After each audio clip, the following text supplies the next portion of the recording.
פרק א' ופתחות יסודי התורה, starting with הלכה ה'. אלוה הזה אחד הוא.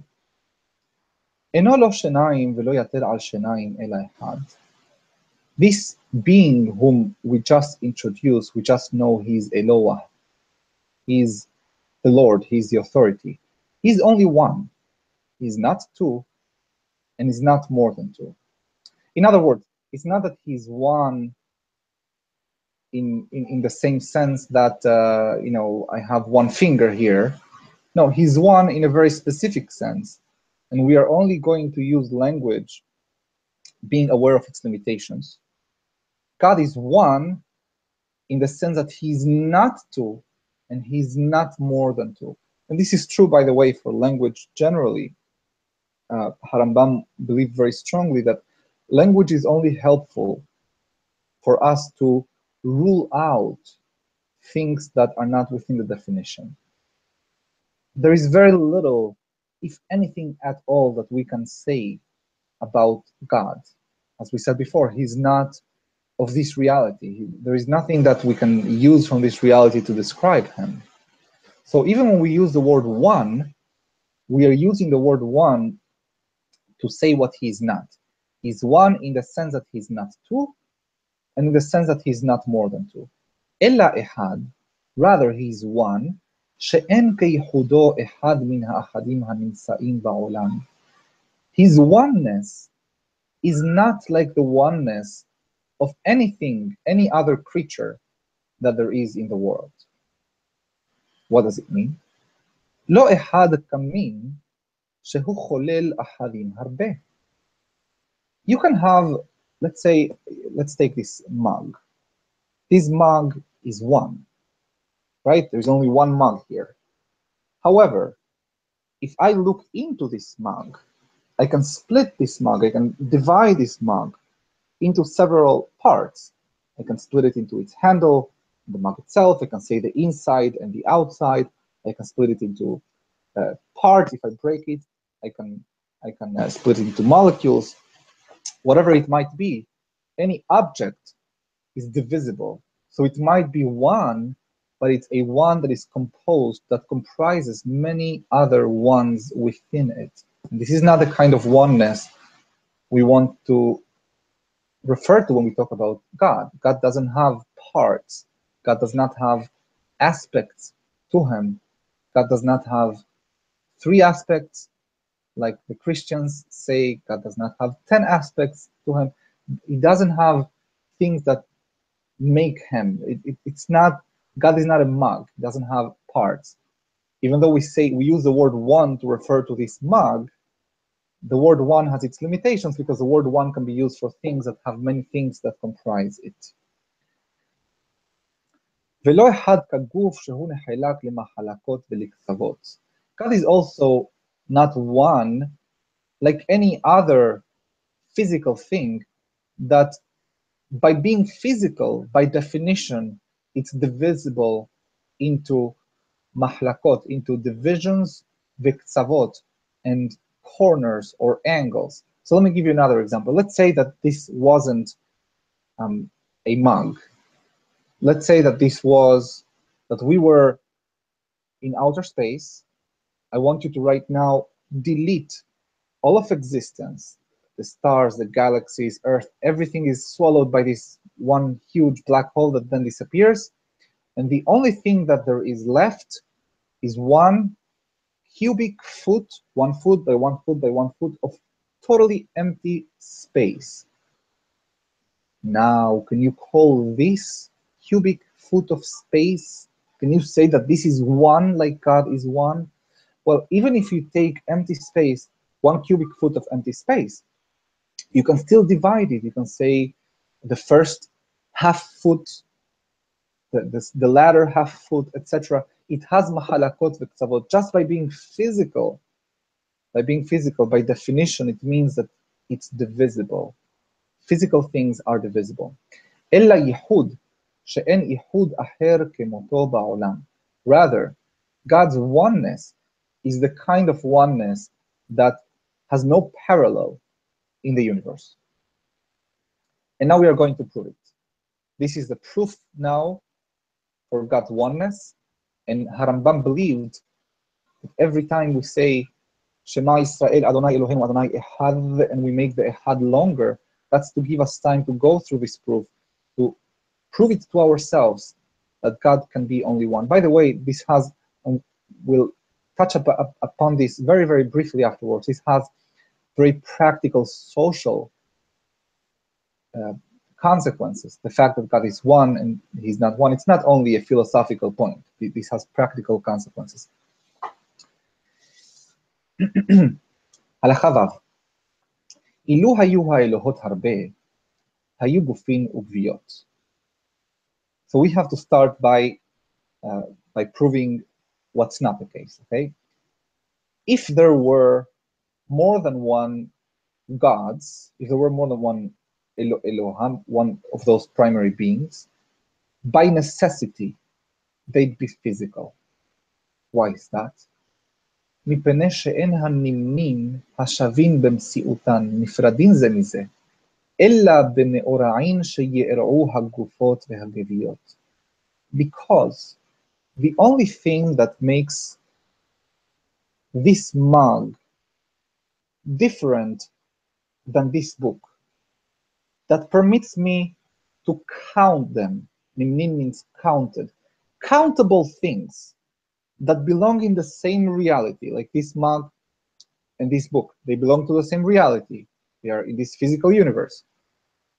The only thing that makes them be separate and apart from one another, the only thing that makes them be more than one, the only thing that permits me to put a number into them is symptoms of their physicality. The fact that this is in this area of time and space, and this is in this area of time and space, and they are not coinciding in the same areas of time and space. In other words, they need to belong to time and space in order to be countable. Let me give you an example. Take any abstract concept, something that's not physical. Say the Pythagorean theorem, a squared plus b squared equals c squared. Where is that? How many Pythagorean theorems are there? Can you say there is 2 Pythagorean theorems? No. Numbers are a useful concept, they're useful language, only to describe things that are separate and apart from each other due to physical circumstances. That is what it's saying here. שאין הנמנים השווים במציאותן, because those things which are countable, that belong to the same level of reality, נפרדים זה מזה, are separate from one another, אלא במאורעין שיארעו הגופות והגוויות, through symptoms that happen to physical beings. So, okay, so we are saying if God was more than one, he'd be physical. Okay, so maybe he is physical. ואילו היה היוצר גוף וגוויה, if God belonged to time and space, I'm translating freely, if God belonged to time and space, היה לו קץ בתכלית. Like everything that belongs to time and space, it would have limits. It will have limits in time and limits in space. שאפשר להיות גוף שאין לו קץ. Everything that's physical has limits. Another definition of something that's physical. וכל שיש לו קץ בתכלית, and everything that has a limit in time or in space, יש לכוחו קץ בסוף. Also, whatever force, whatever influence that derives from it needs to be limited. You cannot create something that exceeds time and space from something that belongs to time and space. Therefore, if we assume that God is more than one, we are forced to assume, to conclude that he belongs to time and space, and we are forced to conclude that whatever force he has is a force that derives from something physical from time and space. And lo and behold, this is something that we can prove. We look around and we see that there is something outside this system that we call reality, the physical reality. There is something outside that exceeds, precedes, is above and beyond this physical universe that guides it. There is a programming to nature. There is a programming. There is laws of physics, which means that there is a programmer. That is what Rambam was referring to before when he said that we can prove God's management of the universe. So we can see, if you look at reality, you will be able to conclude that there must be something out there that is not within time and space, that sets the tone for time and space and is not within time and space. And that thing, by definition, can only be one. Why? Because numbers don't apply to things that are not within time and space. Halacha Zayin. Velohenu baruch shemo, and our God, blessed be his name. By the way, just one more adjustment into how we are referring to God. So we started by Masui Rishon, the first being. We moved to Eloah Ha'olam. Then now we are switching to Elohenu. We are saying our God. That's something that we are bringing it closer and closer and closer to the subject matter of Mishne Tora, which is the Torah of Am Yisrael. Given that we know that he has a force, he has some kind of an influence that has no end nor interruption, because we can see that the world is constantly functioning, this programming the world has is consistent, is constant. There is a sort of an influence, a sort of a force that is not derived from within time and space. Given that it's outside time and space, there is nothing there to permit us to attribute any number to it, to make him separate from another. Therefore, we have to say that he is one.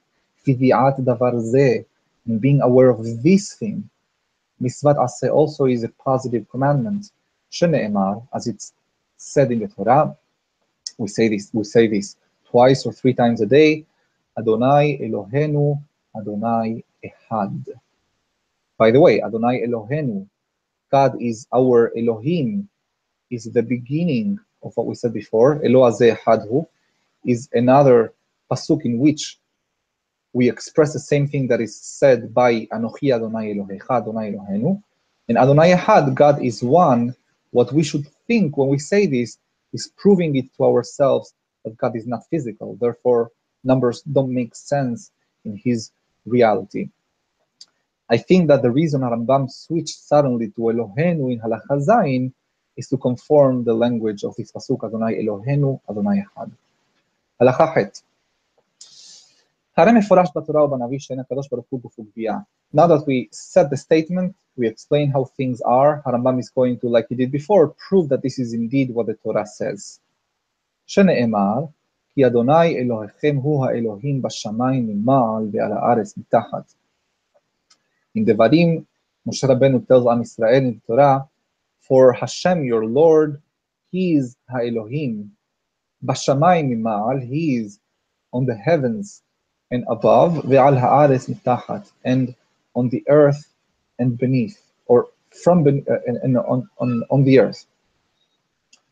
V'haguf lo yihye b'shnei mekomot, and it's impossible for anything physical, anything that's defined by time and space, by coordinates of time and space, only has one junction of time and space. It cannot exist in two places simultaneously. Even in quantum mechanics, this still holds true. If something is physical, it cannot belong to places at the same time. And Moshe Rabbeinu saying that Hashem is in the heavens, and on the earth is a way of saying to that generation, in their language, God exists in two places at the same time, meaning don't think that he's like anything that you can find on earth that can only exist in one place at the same time.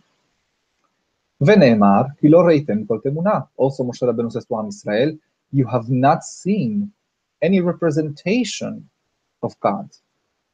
Ve'ne'emar, in Yeshayahu it said, ve'el mi tedamyuni ve'eshveh. And to whom could you possibly compare me, says God, that I could be comparable to that person?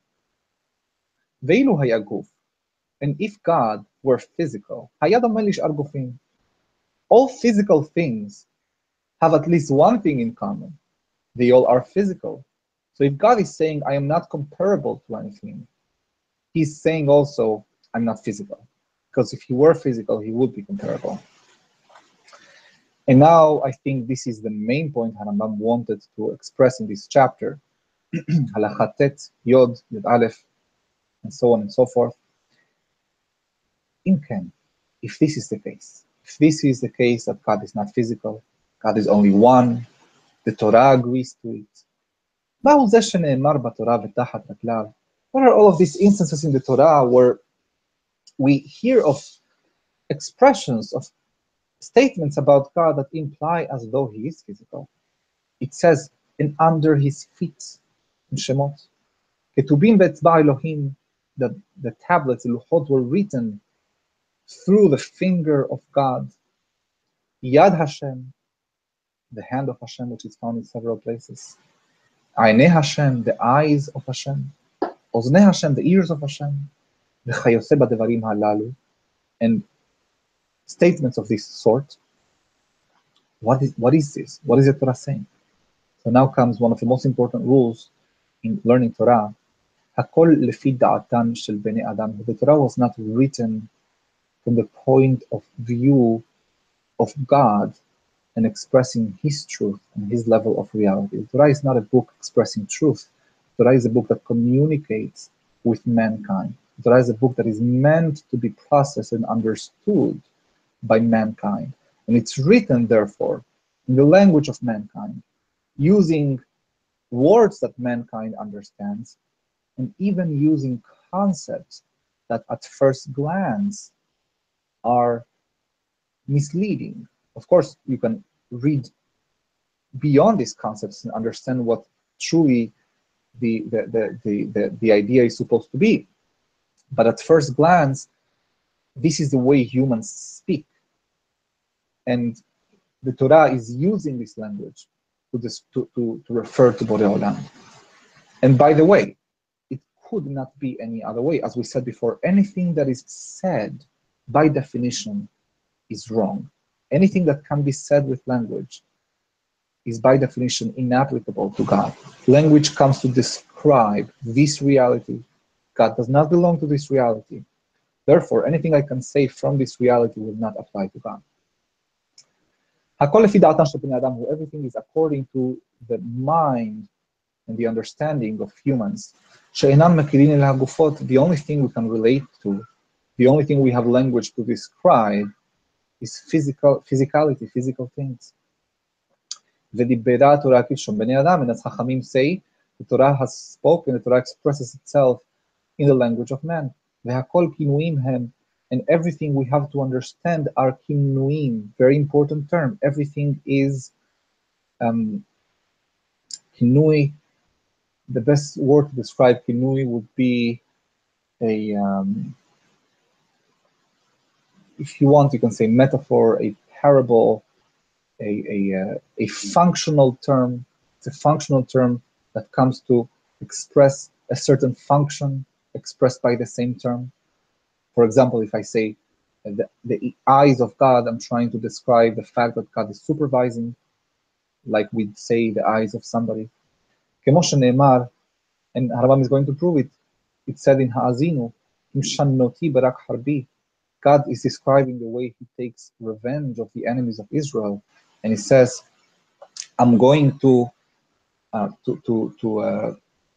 raise back and forth berak harbi, the blade of my sword, as if it were to kill people. But we have seen God waging war. We have seen in history how in the 6 Days War, we have seen in past wars against Egypt and against all of the enemies of Israel, we have seen God waging war for us. And we have never seen a heavenly sword coming down with a shining heavenly blade going up and down and killing people. Obviously, this is a metaphor. It's a figure of speech. וכי חרב יש לו בחרב הוא הורג. Does God have a sword with which he kills our enemies? אלא משל. Rather, this is a parable. והכל משל. And so too everything else that we just described are parables. ראיה לדבר זה. And there is a proof for this. שנביא אחד אומר שראה הקדוש ברוך הוא לבושי פתלג חיוור. One prophet, by the way, Harambam is calling here Daniel a prophet. Elsewhere he says he was not a prophet. But Daniel saw God as לבושי פתלג חיוור. He saw him dressed in very pale white in this vision. ואחר ראהו חמוס בגדים מבשרה. ישעיהו saw him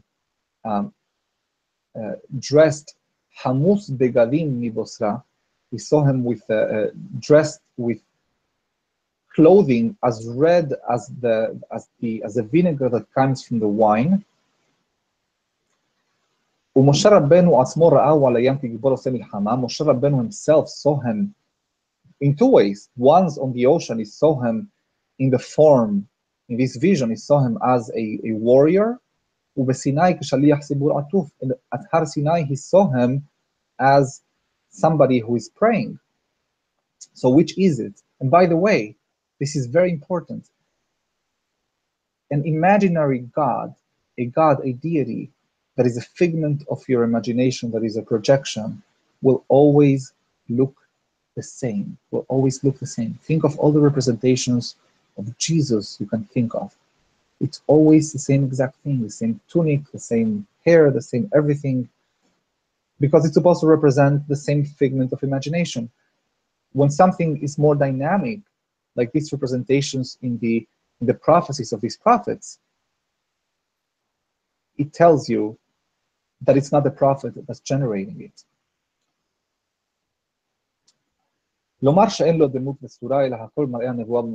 Actually, the fact that they saw him in these varying ways, in these different depictions, tells you that everything was prophecy and parables and not as God actually is. And how God actually is, this is not something that man's mind is equipped to handle. וזהו שאמר הכתוב, החקר אלוה התמצא עם התכלית שדי תמצא. In Job it says, החקר אלוה התמצא. If you tried to investigate God, could you ever find him? עם התכלית, until the end of times, would you ever be able to find Shaddai, God? Of course you would not be able to. It's not something that humans can or should try to understand. So Yod Aleph, another question that's very powerful in Torah. What is what Moshe Rabbeinu tried to achieve when he asked God, he asked God, show me your honor, show me your kavod, yourself, as if it were. So did Moshe not know that God cannot be known? What did he want? ביקש לידע אמיתת הימצאו של הקדוש ברוך הוא עד שיהיה ידוע בליבו כמו ידיעת אחד מן האנשים שראה פניו ונחקקה סתורתו בקרבו. What Moshe Rabbeinu wanted was to understand the reality of God, to be able to differentiate, distinguish God's reality from everything else. Just like a person, if I know someone, if I know what my friend looks like, then as my friend is walking away, even though I cannot identify my friend by a positive ID, I can by elimination, by knowing, well, so he doesn't look like this one, doesn't look like this one, it must be that it's this one. That is what Moshe Rabbeinu wanted to know with respect to God. He wanted to know enough affirmative attributes about God to permit him to identify him from everything else. כך ביקש משה רבנו להיות מציאת הקדוש ברוך הוא נפרדת בליבו משאר מציאת הנמצאים. So Moshe Rabbeinu wanted the reality of HaKadosh Baruch Hu, of the Holy One, blesses He, to be distinct, to be distinguishable in his mind from the reality of everything else. עד שידע אמיתת הימצאו כמה שהיא, so that he could then perceive a little bit of the reality of God as it is. והשיבו ברוך הוא שם כוח ודעת האדם החי שמחובר מגוף ונפש להשיג אמיתת דבר זה על בוריו. But God responded to him, כי לא יראני האדם וחי.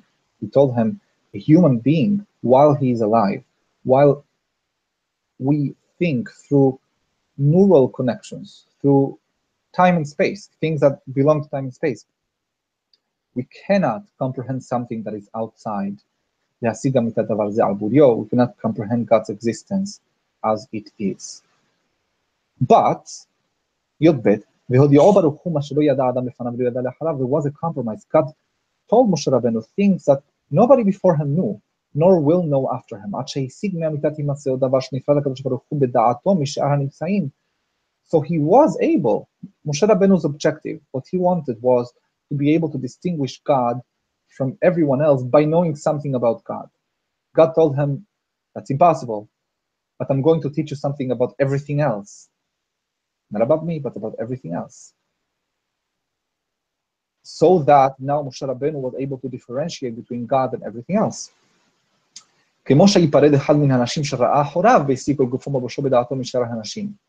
Just like, not if I know my friend, and that's how I distinguish him from everyone else in a crowd, but just like if I have seen someone once from behind, walking away, and I saw enough of this person to be able to know who he is not.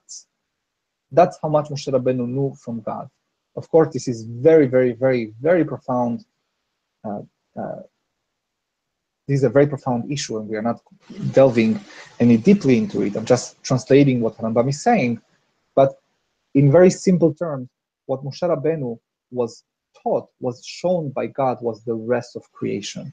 And by knowing the rest of creation, by elimination, Moshe Rabbeinu at least was able to know what not to get confused by. You have two things. You have creator and creation. There's nothing else. It's God who created everything, and there is everything else. If you know a little bit of everything else, you already know what not to confuse God with. And that is the most you can know about God. And this is what the Pasuk was hinting when it said that Hashem told him, you cannot see me, but I'm going to pass by, and you're going to see me from behind, but you are not going to see my face. This is what the Pasuk was hinting to. יוד ג' וכיוון שנתברר שאינו גוף וגבייה, התברר שלא יראו ולא אחד ממאורעות הגוף. And now that we know that he is not physical, it's also important to understand that nothing that is physical, none of the physical states can happen to God. לא חיבור ולא פירוד. There is no junction and no separation between God. I would use, instead of the word חיבור, the word ייחוד, but let's use חיבור. לא חיבור ולא פירוד. ולא מקום ולא מידה.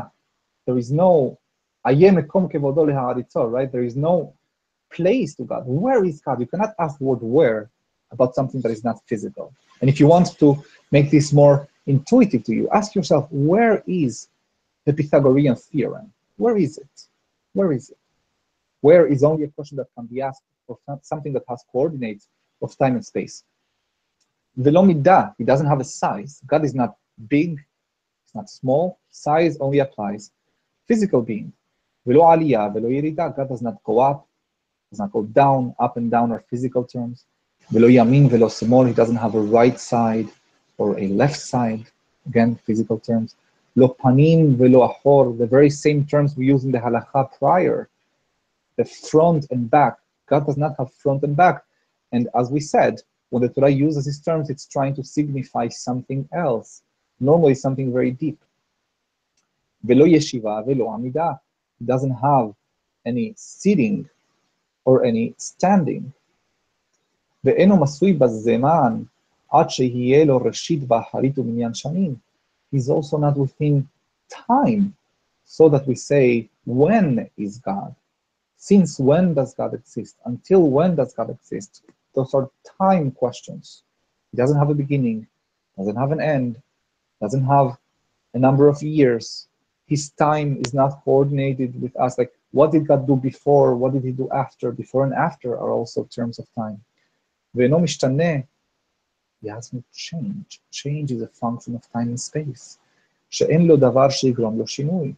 And moreover, you need to have something causing you to change, something above your existence, something that can be the cause to you becoming the effect for there to be change. That's not applicable to Hashem. ואין לו לא מוות ולא חיים כחיי הגוף. He doesn't have death. He also doesn't have life. כחיי הגוף החי, like we understand biological life. ולא שכלות ולא חוכמה כחוכמת האיש החכם. He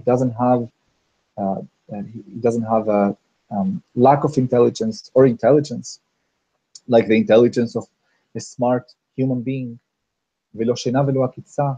He doesn't have sleep or awakeness. ולא כעס ולא צחוק. He doesn't get upset.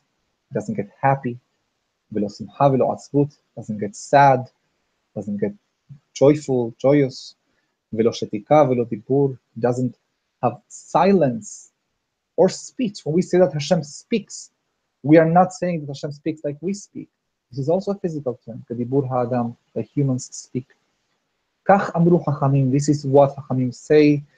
This was said by Rav, who was the greatest of the Amoraim. We mentioned him in the Akdama. He said, En lema'ala, up there, a metaphor for the reality beyond our reality, the reality of God. There is no yeshiva, there is no sitting or resting. Velo amida, there is no standing or stability. Lo oref, velo ipui. There is also no oref ipui. One way to explain it would be back and forth. Oref, like in modern Hebrew, oref or keshe oref is the back of the head. But actually, the way Harambam himself explains these terms in his Pirush HaMishnayot of Sanhedrin is hibur ufirud. It's a junction and separation. Halakha tetvav. Vehoil ve'adavar kach hu.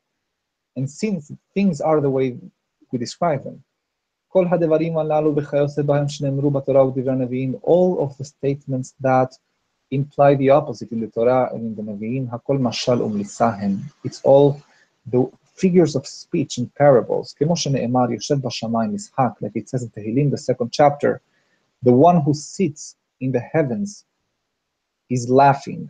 Of course, it's a figure of speech. It doesn't mean that Hashem sits. It doesn't mean that he's on the heavens. And it doesn't mean that he laughs. It means something else. It's functional. It's contextual. Again, they make me angry with their banalities. Like God was excited to multiply you, so he'll be excited to destroy you, says the Keralot. And so on and so forth. About all of these things is what Chachamim said. The Torah spoke in the language of man. And as it's very clear in another pasuk, Hashem asks Yirmiyahu, do they think that they are making me angry? I cannot be made angry. It also says, I, God, I've never changed. You are the ones who've changed, Am Israel. God is saying to us that he doesn't change, just like Harman describes it. And think about this for a second. If his state of mind changed, if he had moods, if sometimes he became happy, sometimes he became sad, by the way, based on things we do, we've all heard rabbis and others saying, let's make God happy, or God is very sad right now. Please never ever take these things literally. I'd urge rabbis not to use these terms. It's not appropriate, it's not right, and it's definitely not true. But if God was sometimes angry and sometimes happy, this in itself is change. And if you think about this, it is a change that belongs in time. It's a change that can go in the same sentence as before and after, both words that can only be used for something that belongs within time and space. And if you think that you are doing great things by giving a shi'ur and saying that God is becoming happy with your mitzvot, etc., you are using terms that are reserved for Hagufim Ha'afelim Ha'shefalim.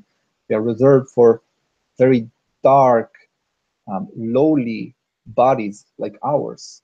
Shochne Batehomer Asher Be'afar Yisodam. This is a paraphrasing of Pasuk in Iyov. The bodies that inhabit Batehomer, they inhabit houses or encasings made of matter. Asher Be'afar Yisodam, that at the very essence were created out of dust. We are lowly. There is nothing to be proud of our emotions, our feelings. This is all chemistry as we know today, and it's all things that belong to time and space, and it's inappropriate to try to project those lowly attributes that we have to our Creator. But He, blessed is He, let him be above and beyond all of this. We'll continue Be'ezrat Hashem tomorrow with the second chapter.